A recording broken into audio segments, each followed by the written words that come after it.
আসসালামু আলাইকুম। নারীদের নিয়ে 15টি হাদিস বলবো, যা নারীদের জন্য খুবই গুরুত্বপূর্ণ। পাশাপাশি পুরুষের জন্যও বলা যায়। জ্ঞান সবার জন্যই সমান। 1. দেবর মৃত্যু সমতুল্য। মৃত্যু থেকে মানুষ যেভাবে পালায়ন বা সতর্কতা অবলম্বন করে, এক্ষেত্রেও কিন্তু তাই করতে হবে। 2. কোনো পুরুষ কোনো নারীর সাথে নির্জনে মিলিত হলে নিঃসন্দেহে তাদের তৃতীয়জন হলো শয়তান। 3. কোনো অবৈধ নারীকে স্পর্শ করার চেয়ে মাথায় লোহার পেরেক পুঁতে দেওয়া ভালো। 4. তোমরা সেই মহিলাদের নিকট গমন করো না যাদের স্বামীরা বিদেশে আছে, কারণ শয়তান তোমাদের রক্তশিরায় প্রবাহিত হয়। 5. রাসূল সাল্লাল্লাহু আলাইহি ওয়াসাল্লাম বলেন, 2 শ্রেণীর মানুষ জাহান্নামের অধিবাসী, যাদের আমি দেখিনি, তারা ভবিষ্যতে আসবে। প্রথম শ্রেণী হবে একদল অত্যাচারী, যাদের সঙ্গে থাকবে গরুর লেজের মতো চাবুক, যার দ্বারা তাদের লোকদেরকে প্রহার করা হবে। আর দ্বিতীয় শ্রেণী হলো সে দল নারীর দল, যারা কাপড় পরিধান করবে, কিন্তু তবুও তারা উলঙ্গ অবস্থায় থাকবে। নিজেরা অন্যদের প্রতি আকৃষ্ট এবং অন্যদেরকেও তাদের প্রতি আকৃষ্ট করবে, যাদের মস্তক খোপা বাঁধার কারণে উটের হেলে যাওয়া কুঁজের মতো হবে। তারা জান্নাতে প্রবেশ করবে না, তারা গন্ধও পাবে না জান্নাতের, অথচ জান্নাতের সুগন্ধ বহু দূরবর্তী স্থান থেকে পাওয়া যায়। 6.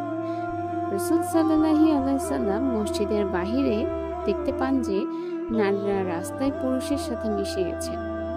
তখন আল্লাহর রাসূল সাল্লাল্লাহু আলাইহি ওয়াসাল্লাম নারীদের বলেন, তোমরা অপেক্ষা করো, কারণ তোমাদের জন্য রাস্তার মাঝে হাঁটা উচিত নয়, তোমাদের জন্য হলো রাস্তার পাশ। এই কথা শুনে নারী দেওয়াল ঘেঁষে হাঁটা শুরু করে। তখন দেখা গেল তাদের অনেকের কাপড় দেয়ালের সাথে মিশে যেত। 7. কোনো মহিলা যেন মাহরাম পুরুষ ছাড়া একাকিনী সফর না করে, তার নিকট যেন মাহরাম ছাড়া কোনো বেগানা পুরুষ প্রবেশ না করে।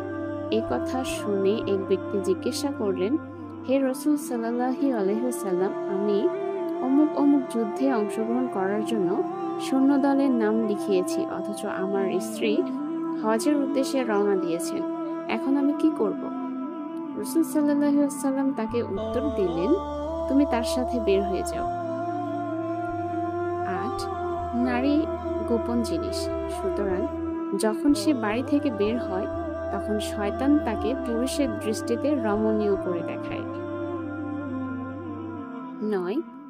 রাসূল সাল্লাল্লাহু আলাইহি ওয়াসাল্লাম আমাদের নিষেধ করেছেন যে আমরা যেন মহিলাদের নিকট তাদের স্বামীদের বিনা অনুমতিতে গমন না করি। 10. প্রত্যেক চক্ষুই ব্যভিচারী, আর নারী যদি সুগন্ধি ব্যবহার করে কোনো পুরুষের মজলিসের পাশ দিয়ে পার হয়ে যায়, তাহলে সে এক বেশ্যা। এমনকি এই অবস্থায় নামাজের জন্য যেতে নিষিদ্ধ। রাসূল সাল্লাল্লাহু আলাইহি ওয়াসাল্লাম বলেন, যে মহিলা সেন্ট ব্যবহার করে মসজিদে যায়, সে মহিলার গোসল না করা পর্যন্ত কোনো নামাজ কবুল হবে না। 11. আদম সন্তানের উপর ব্যভিচারের কিছু অংশ লিপিবদ্ধ হয়েছে, সে অবশ্যই তার মধ্যে লিপিবদ্ধ হবে। 2 চোখের ব্যভিচার হলো দৃষ্টি, 2 কানের ব্যভিচার হলো শ্রবণ, মুখের ব্যভিচার হলো কথা বলা, হাতের ব্যভিচার হলো স্পর্শ করা, এবং পায়ের ব্যভিচার হলো খারাপ উদ্দেশ্যে অগ্রসর হওয়া। আর অন্তর আশা ও আকাঙ্ক্ষা করতে থাকে, লজ্জার স্থান তাকে বাস্তবায়ন করে অথবা মিথ্যায় পরিণত করে। 12. যে নারী স্বগৃহ, স্বামী গৃহ বা মায়ের বাড়ি ছাড়া অন্য স্থানে নিজের পর্দা রাখে বা কাপড় খুলে, সে তার ও তার রবের মধ্যকার পর্দা ও লজ্জাশীলতাকে বিদীর্ণ করে দেয়। 13. কোনো নারীর ওপর তোমার দৃষ্টি পড়লে তার প্রতি বারবার দৃষ্টিপাত করো না এবং নজর অতি সত্বর ফিরিয়ে নাও, কারণ তোমার জন্য প্রথমবার ক্ষমা, দ্বিতীয়বার না। 14 নারীর বেশ পুরুষধারী পুরুষের উপর অভিশাপ এবং পুরুষদের বেশ নারীদের উপর আল্লাহর অভিশাপ। 15 যে নারী তার মাথার এমন চুল বাড়তি লাগায় যা তার মাথা নয়, সে তার মাথার জালিয়াতি সংযোগ করে। আল্লাহ তাআলা আমাদের আমল করার তৌফিক দান করুন। আমিন। আসসালামু আলাইকুম।